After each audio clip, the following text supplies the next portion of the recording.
Hello, and thank you for joining us on Newsmakers on CHCH Podcast, taking a deeper dive into the stories of the day. And today, with the return of the Ontario Legislature, I'm very pleased to be joined by political commentator Keith Leslie. And Keith, I want to jump right into it. Let's go back 1 week ago. Doug Ford was at least publicly still committed to going ahead with his plans for the Greenbelt. In your estimation, what changed in that 48 hours that followed that made him change his mind? I think it was, of course, it was cumulative. I mean, the government's been getting its bum handed to it, since those two auditor and integrity commissioner reports came out. But I think what really did it was this whole Vegas vacation with the former minister and a staffer right out of Ford's office on housing and a developer from the Greenbelt. And of course, it turns out they misled or lied, depends how you're going to look at, to the integrity commissioner about the dates for this and said they just happened to run into the developer in the lobby. They were totally surprised. And then they all went for massages together. Just the sordid details of this, I think, just became the last straw. The legislature was going to be resuming this week, and the government just looked at it and went, we just cannot ride this out. They thought for the longest time they could ride this out, that, their goal of building housing was just so noble that the fact they broke the Greenbelt promise was just something that, people would eventually come on side with.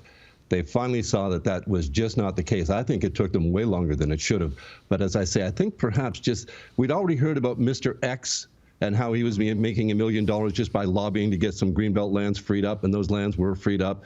Then we've heard about other, these types of characters, the stag and doe with the fundraiser, the chief fundraiser for the PC Party of Ontario was selling $150 stag tickets for the Premier's soon-to-be son-in-law to developers.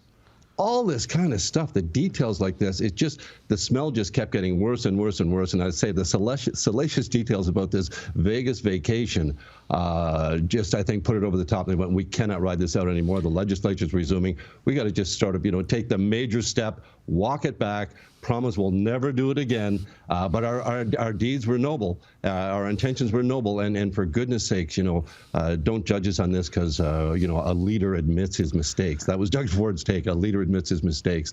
It just seemed a bit rich given the huge climb down he just made that everyone had been asking for months. He praised his own decision at Queen's Park yesterday, said, this is what leadership looks like. Look at what I did. To that point, he did reverse his decision. Does he deserve any credit for changing his mind on this? Sure. When you're forced into it, they've got you in a half Nelson or whatever, then you have no choice, you can't breathe. I guess there's credit for finally doing the right thing. Others have said there's no wrong time to do the right thing. But politically, I think it was almost the wrong time. He should have done it much sooner to try and save his political skin and the skin of what used to be known as the Progressive Conservative Party of Ontario, and of course is now known as Ford Nation. And I think that branding this is where we need to see some change, some backbone into these former PCers who are still identified as PC members. To stand up to this and just say, you're the drag on us now. You're taking us down. You're no longer looking up for the little guy that you always claim to be. It's the richest of the rich that are getting even richer off this whole crazy deal that no one wanted in the first place. So I think it's going to be a tougher time for Doug Ford going forward, and it's especially tough for him because he likes to be liked. And I think he doesn't understand. Well, I've done the right thing now. Why can't we just move on? Well, because there's far, far, far too many questions to be unearthed here. And I think, they're going to fight it all the way. But I think eventually there's going to have to be some sort of public inquiry into this whole Greenbelt scandal.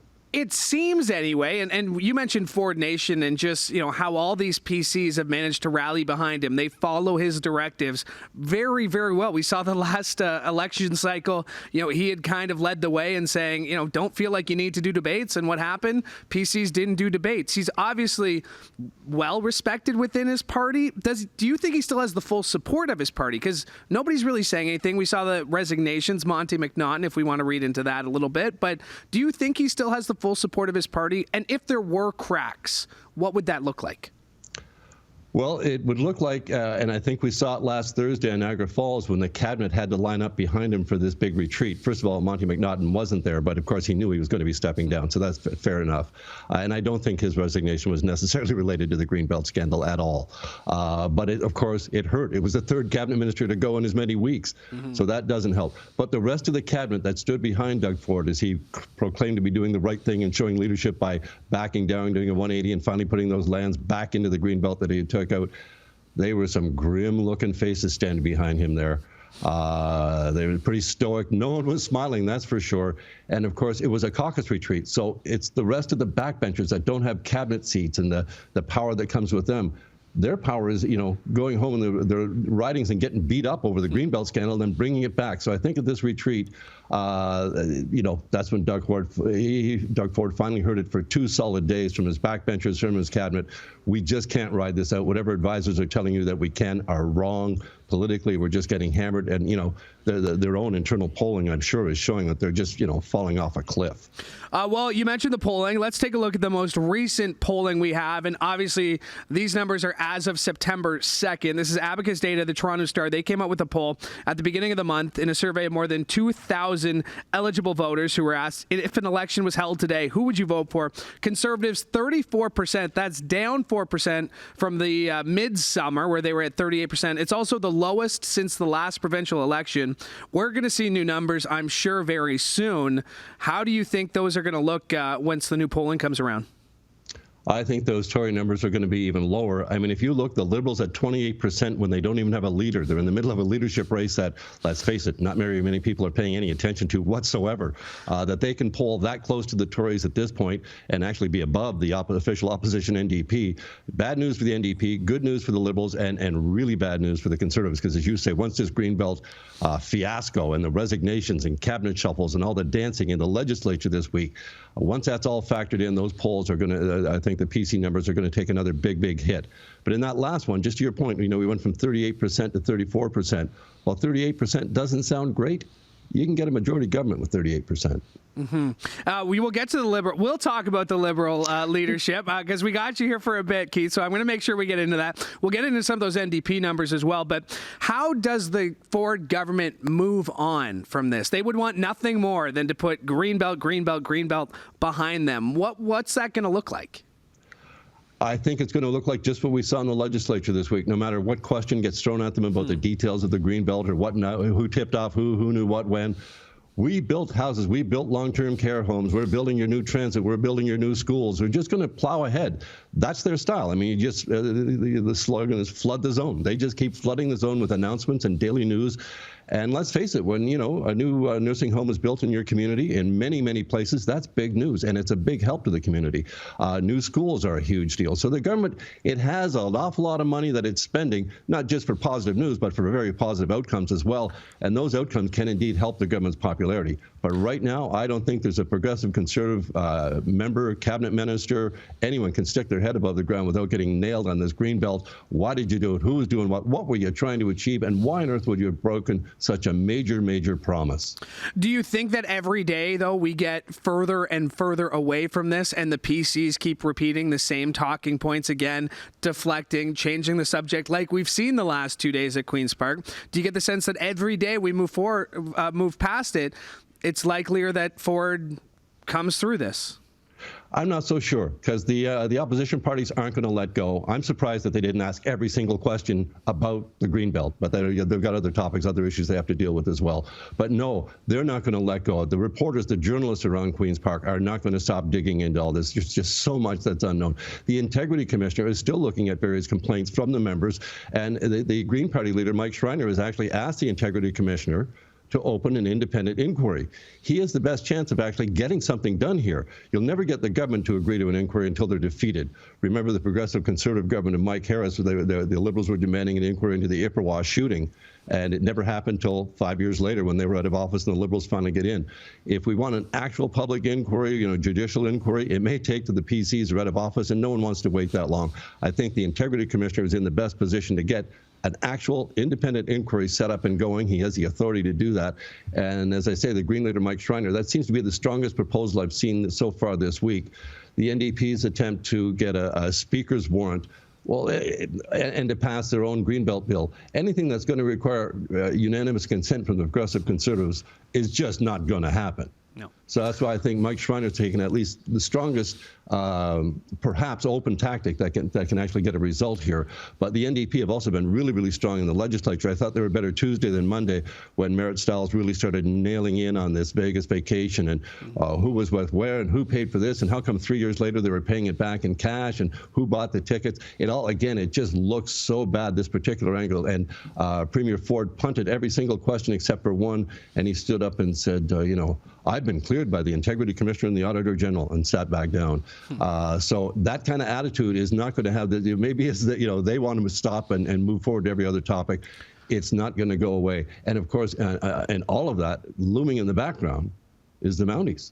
They've got the OPP file that was handed over that the OPP said, we have to stop now. We have a potential conflict of interest, which we have no idea what that is.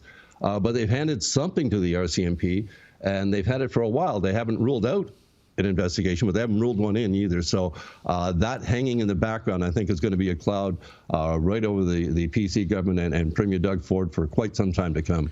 It was a month ago today, actually, that the RCMP said that they were reviewing potential irregularities after that referral from the OPP. Let's go back to Marit Stiles, who you mentioned there. Obviously, front and center at Queen's Park the last 2 days. She seemed to take a victory lap over this reversal yesterday. How much credit can she and the NDP take for this reversal?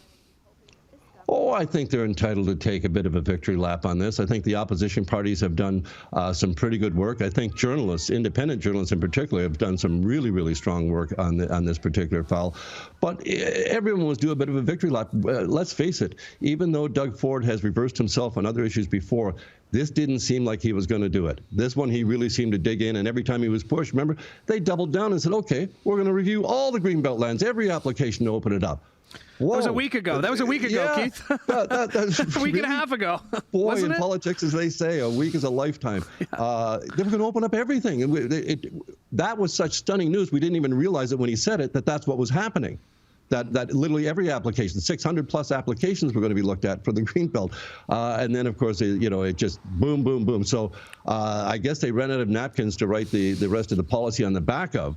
But they finally eventually got to the right place. But there's just so many questions here. And I think the NDP and the Greens and the Liberals, I mean, they all spoke extremely strongly. You don't often hear opposition leaders using the word corruption outside of the legislature where they have, protection. They were saying this everywhere, and they were really, really hard with this government, calling them to account on this. So I think everybody deserves a bit of a victory lap, except for the advisors to the PC party. Now, you mentioned the upcoming election. We're talking about an election that's in more than 2 years away. I had Monique Taylor on here last week, and I asked, how do you make this an issue? She said, we're going to keep talking about it. That was before the reversal. But how is this an issue 2.5 years from now? How do the opposition, how do the Liberals, how do the Greens not let the Ford government just push this under the rug and tout their successes come 2025? Oh, they will do that, of course, but you just keep pushing it. I remember at the time of the gas plant scandal, when the Liberals were having this, $1 billion boondoggle, and there was a period of at least 2 years, I think, if not more, where every story I wrote for the Canadian Press News Agency, I could tie to the gas plant scandal. It did not matter what the Premier had to say that day. The gas plant scandal got worked into it. And the Greenbelt is so all-pervasive. It's tied in now with Highway 413, the Brantford bypass, what's going on Ontario Place, that 95-year lease. All these kinds of secret deals are just so ripe for people to just keep digging in and finding out more and raising more and more questions. And at every step of the way, the government looks, not at all transparent. And after the Greenbelt, you're going to have to start explaining yourself on an awful lot more of these files. You're going to have to be an awful lot more transparent than you have been. Mm-hmm. And in fact, they still haven't been at all transparent really on the Greenbelt file when you have the Premier standing up and say, I've been cleared by the Integrity Commissioner and the Auditor General. Thanks. Good night. No, absolutely. Speaking of the next election, which we just were, we don't know who the Liberals will be putting forward as their leader as they try to regain official party status in the Ontario Legislature. We'll get to the candidates in a moment, but with interim leader John Fraser being front and center, Was this a missed opportunity for the next leader, the person who will be running in the election, to be in the center of this scandal? Perhaps it was, but at least, they're actually having a leadership race. And I think we've seen from the NDP not having a leadership race when Marit Stiles took over that she was just there on the job one day. And for a great many Ontarians, they didn't know who she was and where she came from. I mean, Andrea Horwath was gone, and this new one was in her place. There was no leadership race. The publicity from a leadership race can really help the winner, solidify themselves in the job and take off. Stiles is official opposition leader, so that put her in a position where, of course, now we've seen her talents and seen what she can do. But for the next Liberal leader, it's all up in the air at this point, isn't it? I mean, who's got the skill set that can not only take on Doug Ford, but can actually lead the Liberals, bring them back together, because they're, as you say, they have 2 elections where they failed to reach official party status, and yet they're still polling between the NDP and the government, and the PC government. So there's an awful lot of Liberals out there who stayed home the last couple of elections. They just need the right leader that's going to appeal to them, bring them in, and then I think we have a real challenger for Ford in 2026. But whoever it is going to come in fresh and just say, you know what? I've been reading and following this Greenbelt scandal from outside the legislature or from outside, and it just stinks to high heaven. And there's just going to be so much more. 3 years is a long time to keep an issue like this alive, but it doesn't mean it's going away. If you remember, I mean, there was the e-health scandal that the Liberals had, another billion-dollar boondoggle, as they say. Everything seems to cost $1 billion in the old days. Probably going to be $10 billion. This one's 16 to 18. Anyway, these boondoggles, they stay in the news for quite a while. They stick to people because people can understand that. You put those gas plants there for a political motivation. You open up these Greenbelt lands and favored particular developers who were heavy donors to the PC party, who you knew well, who your chiefs of staff and your housing ministry were at party. It all just looks so bad that they're just going to have to keep fighting away against it. But I think the opposition parties and the journalists are just going to keep hammering, and I think it could get worse. It could, we haven't heard the worst of it yet. The big climb down has not stopped the problem for the PC government.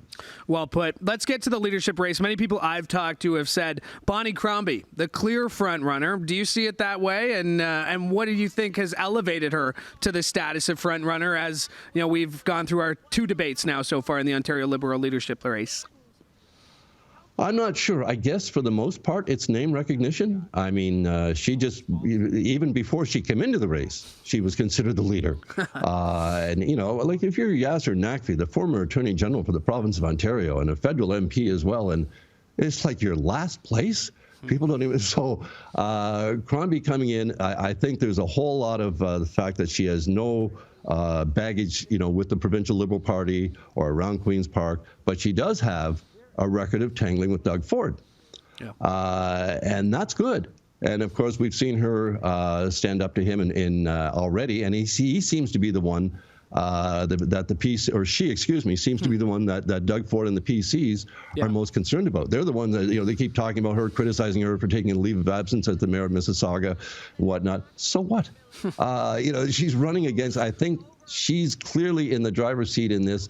Her name recognition is apparently a lot broader than Southern Ontario, and it's helping her with Liberals. So we'll see. The debates, I mean, she's pretty smooth. I thought the response where, was it Nathan Erskine-Smith tried to push her on the, are you still going to open up, are you still open up to Greenbelt land swaps in the future? And she just said, oh, I don't want to be in one of our ads criticizing you. You don't want to be in one of our ads criticizing me if I win. It was a nice way of coming back and saying, let's not try and taint each other with the Greenbelt. Let's just leave that one in the Tory lap. What will you be watching the next few weeks? You mentioned, how much the NDP can continue to bring this up, how much the PCs can deflect those questions, but there's a lot going on. There was a healthcare rally these last 2 days. There's protesters, it sounds like, at Queen's Park these days as well, almost every day. What will you be watching in the coming weeks as the PCs try to return to normal? Well, I think normal is going to be more healthcare protests in particular. There's more privatization going on than I think people are prepared to accept, especially after a summer, we're now into the fall, of emergency room closures everywhere, just all over the place. Most of them are temporary, not permanent, I should be clear, but still there's hundreds of them going on. And this is a staffing issue. I'm sorry, you've been in the government for 5 years now. It's no longer appropriate to be blaming the Liberals. This is on Doug Ford, who promised to end hallway medicine. I read a piece yesterday. Today, a woman was taken to the hospital and kept in the ambulance bay with curtains put up around her. Wow. In the parking garage, essentially. Yeah. This is so far beyond what most people are prepared to accept. The other thing to keep an eye out for, and we saw the Premier and the Education Minister weigh into this. I'm not sure why they want to do this other than as a complete distraction from their Greenbelt woes, but they started talking about parental rights. And they're not talking about legislation like they are in New Brunswick and Saskatchewan, but they're wading into this issue about, making kids or teachers, come out to their parents before they come out to their teacher, or have the school tell, or whatever the heck they mean by all this. This wedge parental rights issue that's coming in clearly from the United States, and it's just a major distraction. But it has scared the heck out of an awful lot of parents and kids, LGBTQ kids, and their supporters. They're frightened now that this government is going to start, having teachers or putting teachers in the position of having to tell their parents if they've come out to them at school, which, that's not a teacher's job. A teacher's job is to make a kid feel welcome at school amongst everything else. And so it just seems a bizarre issue, but we've already seen the types of protests. There's not just protests at the schools about this, are there? There's protests and counter-protests every single time. Both sides are organized. It's such a wedge issue. It just brings violence to the schools, or threats of it. It's not, there's been a couple of people drag and push, but it's just completely the wrong message, and the kids are caught in the middle of all this. And I bet you if we went in and asked an assembly what to do, they would just say, would everybody just go home? Well, we're here in Hamilton are dealing with numerous bomb threats called in to elementary schools and high schools. It's now been 2 days. Dozens of schools have been affected. And again, you mentioned it. We saw it here in Hamilton, the thousands of people in Burlington that took to the streets to protest and counter-protest. You mentioned American-style politics, and the question I posed to Monique Taylor last week as well was, how concerned are you about American-style politics coming to Canada? Is it already here, and what can we do to prevent it? I think it's already here. I think since we had the truckers' convoy last year, we saw the extent of it in Canada. We saw that an awful lot of people were pushed originally. They were either anti-vaccine for themselves. They weren't anti-vax totally, but for their own choice, they didn't want to take a vaccine. Anti-vax wearing or anti-mask wearing, and then all of a sudden it got to the government's infringing on all our rights, and it just went so far down to what a great many people viewed as a rabbit hole. But again, it's fueled by this right-wing thinking and these talking points coming up from the United States. What Canadians have lost their freedoms? Yes, there were people that were not allowed to travel if they didn't get a vaccine, not allowed to use air travel or trains. That's unfortunate, but it was what helped us get through a pandemic. What does scare me to some extent now is that it seems COVID is on the rise again. It seems to be, I'm hearing about people with COVID all over the place right now. And if they start pushing again to bring in masks, they're already asking us to take more vaccines, and there's going to be less acceptance of vaccines this time, which scares me. But I think even mask wearing is going to be divisive, and it absolutely shouldn't be. Yeah, and again, to localize it here, Hamilton Health Sciences announcing that masking will be required in hospitals with patients. And again, our own mayor, Hamilton Mayor Andrew Horvath, testing positive for COVID. I'm with you. I think COVID's going to be a lot bigger story than we think it's going to be in the next few weeks. But Keith, before we let you go, I need to know, how many albums are there behind you? I mean, I'm trying to count. How many albums do you have them categorized? I know my dad has all his albums, all his cassettes categorized. How are you with your organization there? How many do you have? There's about 1,500 of them. Okay.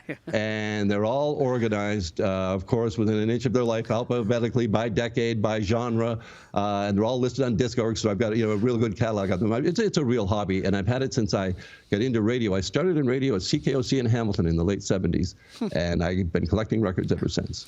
Well, that is something you and I have in common. I do have to admit it was a Hamilton sports talk station when I called CKOC 1150 home.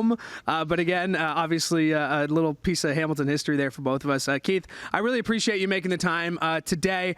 Lots to get into. I'm sure I'll have you back on. Thank you so much for doing this. Glad to do it. Thanks for having me. My thanks to Keith Leslie for joining me today, and my thanks to you as well. Make sure you like and subscribe to CHCH Podcast so you never miss an episode of this show or the Trending Now podcast. And again, there it is right there on your screen if you are watching this. If you're listening to this, you can go to chch.com/podcast where you can find all the links to get the latest episodes. Thanks so much for everyone's help who put this show together. And again, thank you for listening. I'm Louie Butko. Have a great day.